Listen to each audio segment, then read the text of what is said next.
श्री शिवाय नमस्तुभ्य मैत्रिणींनो, मी आहे अंजली कुंभार। माझ्या यूट्यूब चॅनलमध्ये तुम्हा सर्वांचं खूप खूप स्वागत। आज बनवणार आहोत मस्त अशा मटारच्या करंज्या। त्यासाठी मी इथं 1 वाटी मैदा घेतलेला आहे। त्याच्यामध्ये घालू थोडंसं मीठ, 1 चम्मच ओवा, तो हातावर क्रश करून घातलाय मी। आता हे पिठामध्ये छान मिक्स करून घेऊ।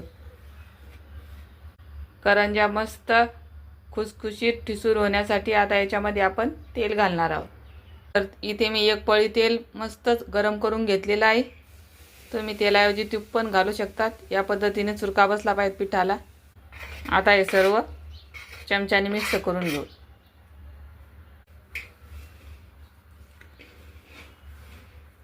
थोडंसं थंड झाले की हाताने मस्त सगळ्या पिठाला चोळून घ्यायचं आहे तेल।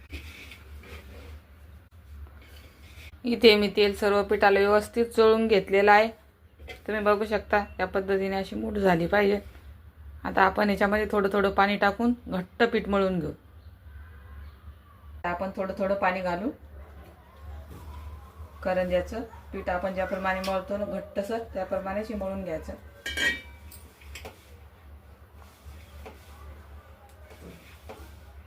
थोडं थोडं पाणी घालायचं, एकदम नाही पाणी घालायचं पिठामध्ये।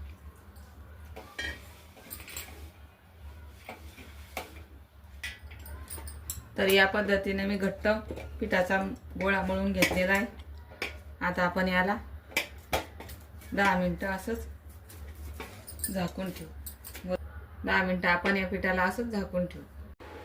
तर आता आपण मटारचं सारण बनवून घेणार आहोत। तर त्यासाठी मी इथे घेतलेली वाटी भरून मटार, गरजे इतक्या हिरव्या मिरच्या, थोडीशी कोथिंबीर, धनेपूड, जिरेपूड, थोडासा लाल तिखट, 2 चम्मच जिरे, कढीपत्त्याचे पाने 5-6 आणि लसणाच्या पाकळ्या 7-8 आणि 1 चम्मच इथं बडीशोप घेतलेली आहे।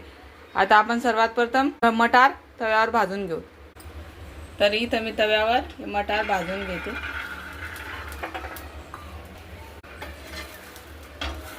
तर मटार मस्त भाजून घ्यायचे।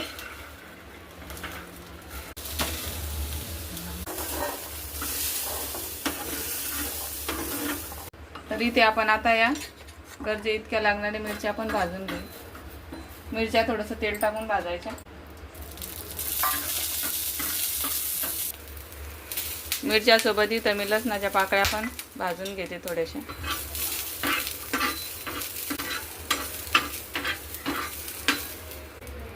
आता आपण याच्यामध्ये 1 चम्मच घेतलेली बडीशोप भाजून घेऊ।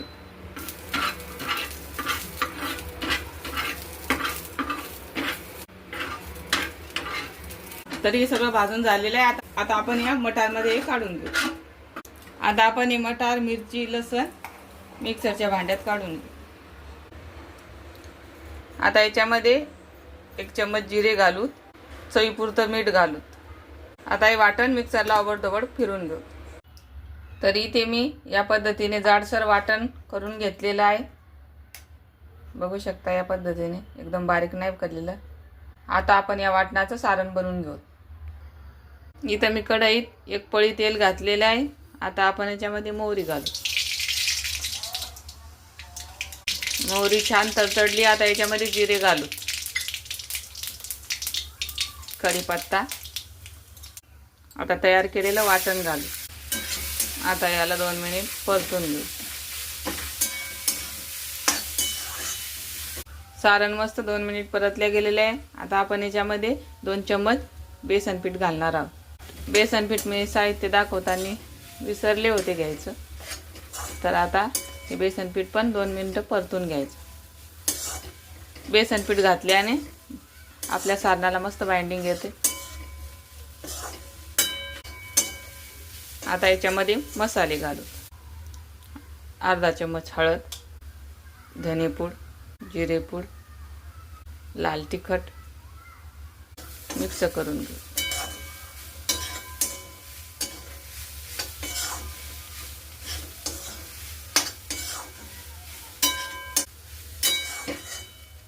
छोटा चम्मच गरम मसाला घालू।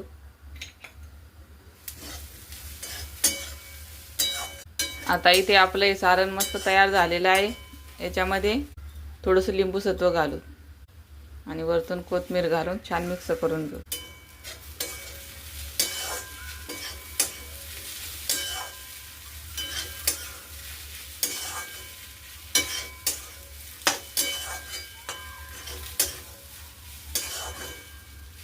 तरी ते आपलं सारण तयार झालेलं आहे. आता आपण एका प्लेटमध्ये काढून याला थोडं थंड करून घेऊ.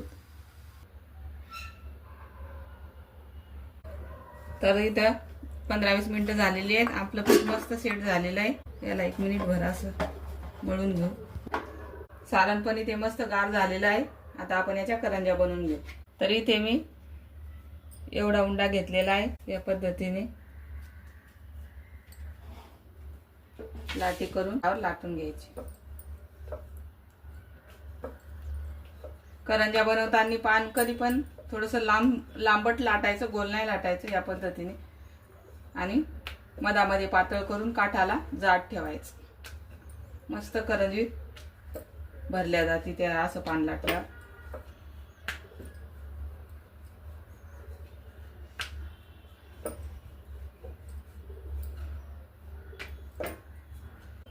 तर मी या पद्धतीने लांबट पान लाटून घेतलेलं आहे. आता आपण याच्यामध्ये सारण घेऊ. त्याला असं हातावर धरायचं.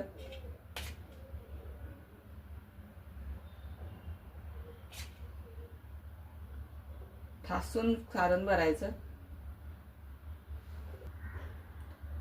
आणि या पद्धतीने दोन्ही तोंड बंद करत घ्यायची.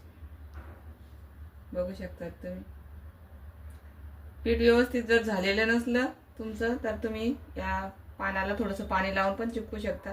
पण माझं पीठ एकदम परफेक्ट झालेलं आहे. बघू शकता. पाणी लावायची गरज नाही.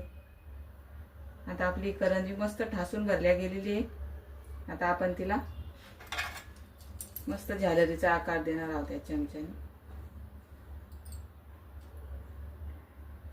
या पद्धतीने पुढचा भाग कट करून घ्यायचा. एकदम जवळून नाही कापायचा, थोडंसं अंतर ठेवून कापायचा. तर बघू शकता किती मस्त ठासून भरल्या गेलेली आहे करंजी आणि कुठेच तोंड पण उकळलेलं नाहीये. आता मी परत एक करंजी तुम्हाला या पद्धतीने करून दाखवते. तर या पद्धतीने मी एवढं पीठ घेतलेलं आहे करंजी बनवण्यासाठी. आता हे पण पान मी लांबटच लाटणार आहे. तर त्या पानासारखंच मी लांबट हे पान लाटून घेतलेलं आहे. मधामध्ये पातळ आणि काठाला जाड लाटायचं पान. तरी ते पान लाटून झालेलं आहे. आता आपण याच्यात सारण भरून घेऊ. याप्रमाणे हातावर धरायचं.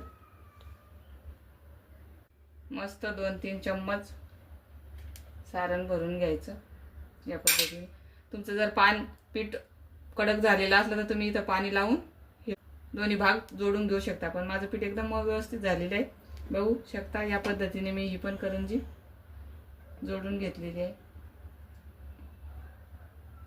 पॅक करून घ्यायचं म्हणजे मग तेलात फुटणार नाही.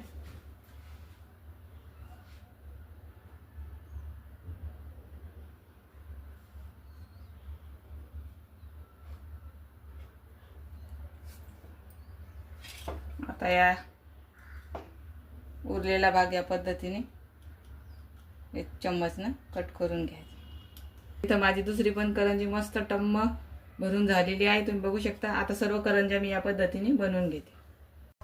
तरी इथं माझ्या 9-10 करंज्या करून झालेल्या आहेत. तुम्ही बघू शकता.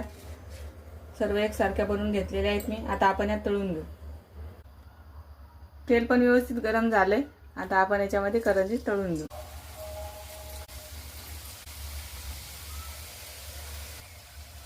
तर या पद्धतीने बबल्स आल्यावर तिला पलटी करायचं. मस्त कमी गॅस करून करंज्या ब्राऊन कलर येईपर्यंत तळून घ्यायचं. मीडियम गॅसवरच या करंज्या तळून घ्यायच्या. एकदम हाय गॅसवर नाही तळायच्या. एकदम परफेक्ट झालेल्या आहेत आपल्या या करंज्या. मस्त सोनेरी कलर येईपर्यंत तळून घ्यायच्या. बाजू पलटी करत करत. तर मस्त खरपूस कलरवर तळल्या गेलेल्या आहेत आपल्या करंज्या. तुम्ही बघू शकता. आता आपण या काढून घेऊ. तर राहिलेल्या करंज्या मी याच पद्धतीने तळून घेते. तरी इथं तयार झालेल्या आहेत माझ्या सर्व मटारच्या करंज्या तळून. आता आपण बघू कशा झाल्यात करंज्या. एकही करंजी फुटलेली नाही, एकदम मस्त झालं होतं आपलं पीठ.